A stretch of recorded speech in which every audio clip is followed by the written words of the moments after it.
Hello everyone, welcome to another shorter video. This time I'm going to be reviewing the design of this laptop, the Acer Aspire Ethos 8951, which was Acer's failed attempt at going upmarket or something like that. I don't know what they were doing with this. It's definitely high quality for sure. But like most of these high-end laptops, they are not very good quality in terms of hardware.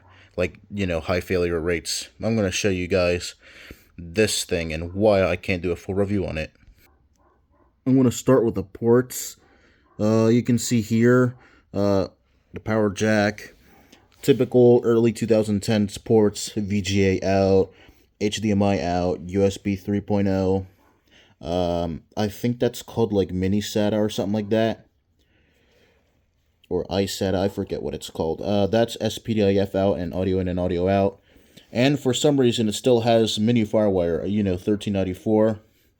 For some reason, it still has it because by the early 2010s, it would have still, like for laptops to still have it, they would have to be probably very port rich, because this was being phased out by then.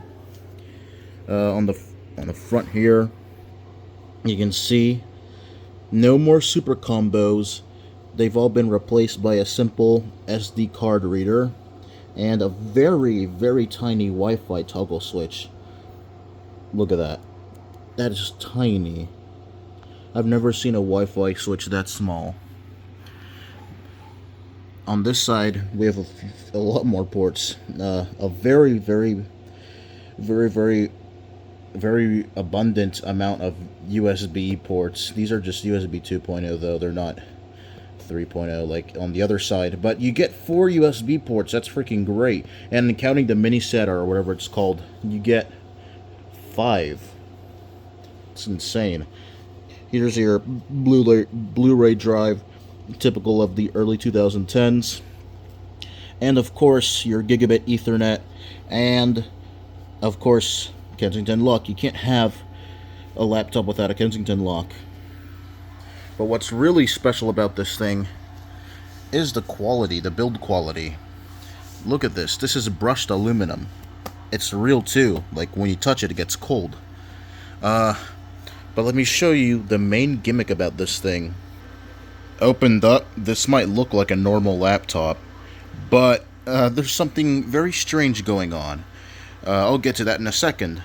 First, I'd like to mention the Ethos line. I think there were only 2 models, unless they count the older 8950 or 8945, whatever it's called, and the 16-inch or 15-inch counterpart. I forget the model names of those because I don't really care about Acer anymore since they fucked with me when they got rid of drivers from their website.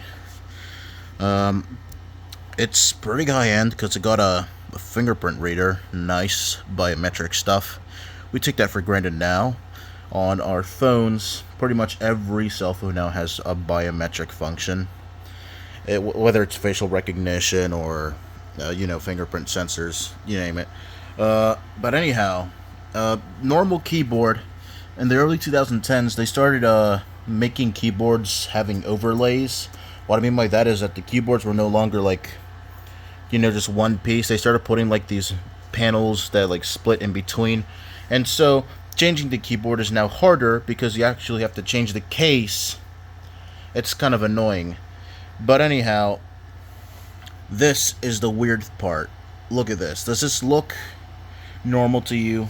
Well, if you answered no, then I'll demonstrate right now if this thing would cooperate with me. When functioning as intended, watch what happens. This thing comes out. What is it? Well, that's not a normal trackpad. If you press this button in the corner, which I'm sure doesn't work because it's dead, it turns this into a remote, and you can probably access like a few things. It's weird, I know, but that's the main gimmick of this thing. And it's very thin too. Like, you'd have to put a very small battery in this thing. Very kind of useless, but I think it charges when you reattach it, yep. But not where I thought it did. And it has a loop there for some reason. Maybe it has to do with the mechanism to release it. And it goes back in magnetically, which is kind of neat. So yeah, I can't review this thing because I don't have the drivers for it. What I mean by that is Acer no longer has the actual drivers on their website anymore, which is why I no longer collect Acer laptops. But even using Driverscape, which is the other place that has older legacy drivers, it was a miss for me because I couldn't find any drivers that actually worked with this thing. I all tried them; they didn't work right.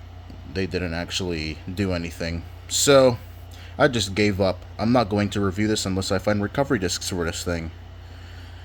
So, enjoy this video, I guess, because I'll never review this laptop. Oh, and it's worth mentioning, the webcam says 720p HD. Nothing has changed since then.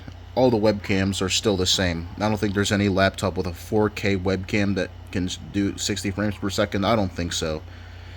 But thank you for watching this video.